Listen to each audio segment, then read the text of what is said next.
Dear students, today we are going to discuss a very important topic which is asking GTU examinations for 7 mark. So, the topic of that question is a general heat conduction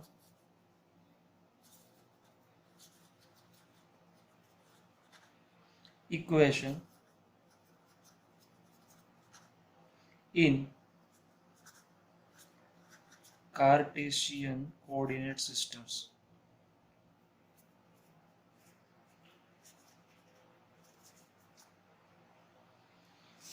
So, before going to start this derivations of general heat conduction equation in Cartesian coordinate system, let us understand the coordinate system, that is Cartesian coordinate systems.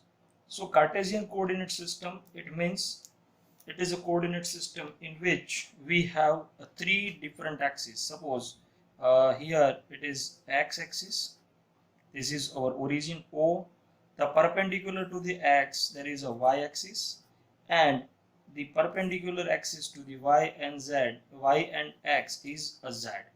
So if you consider any point A having a coordinates of x, y, z, and it means the distance from the axis, suppose if you do the projection of this in the xz plane, then the distance over here is x, this distance is a z, and the perpendicular distance to xz plane is a y.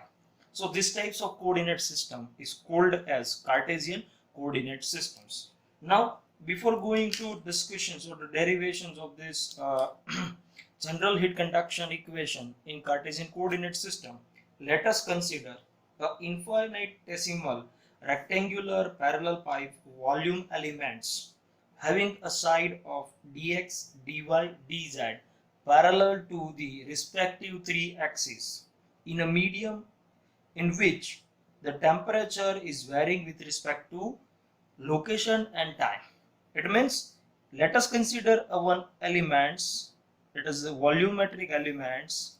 So suppose there is a two having a side, suppose let us consider volumetric elements. This is a volumetric element. Now we give the name and we have the three different axes. Suppose we consider the point A over here, then it is a B, this is C and D. Similar way, we give the name E, then F, here it is G and H. This is our X axis, this is our Y axis, and this is our Z axis. So as earlier we discussed that the side of this volume, that infinitesimal rectangular parallelepiped volume elements having the different dimensions. So this side BF is parallel to the x direction. So that's why this dimension BF is dx. Similar, the CG is also dx, DH is also dx, and A is also dx. Now another side that we consider here, H and E, it is parallel to the y. That's why the dimension over here is dy. Now we discuss another axis, that is suppose we discuss F and E. So this dimension is your dz because it is parallel to the z axis. Now let us consider some of the nomenclatures that we are using for derivation of these equations. So let us assume the T, small t, which is a temperature of wall ABCD. As earlier we discussed, the temperature in these volume elements are vary with respect to time and location. It means whenever you are moving from any wall in x directions or any y directions or in z directions, the temperature gets vary. So temperature varies with the rate of change of variations in temperature in x direction. As earlier we discussed, the temperature is vary with respect to location and time. So let us consider the variations of temperature in x directions, that is given by dt by dx. Temperature variation in x direction.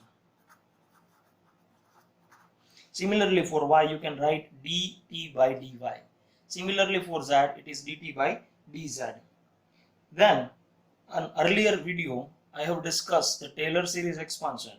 So if the temperature on the plane wall ABCDE is T and you want to find it out the temperature at EFGH, which is having a apart from distance dx with each other, then you can write the temperature T, temperature of wall EFGH equals to T plus del T by del X into dx. It is according to the Taylor series expansion. If you know the value of temperature at wall ABCD and you want to find it out the temperature at EFGH, then you need to apply these equations. Now some of the different quantity that we are going to discuss. So let us consider m, which is equals to the mass of elements, volume elements. In which unit? It is in kg. Then let us discuss the rho, density of volume in meter cube per kg. Now A is area, which is in meter square. Then we discuss the C, which is a specific heat.